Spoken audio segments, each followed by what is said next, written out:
உடனே நம்ம எல்லாருமே துச்சமாக எண்ணி நம்மை தூக்கி சென்ற போதிலும்.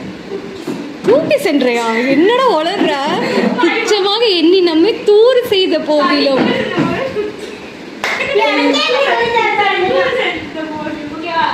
துச்சமாக எண்ணி நம்மை தூறு செய்த போதிலும் அச்சமில்லை.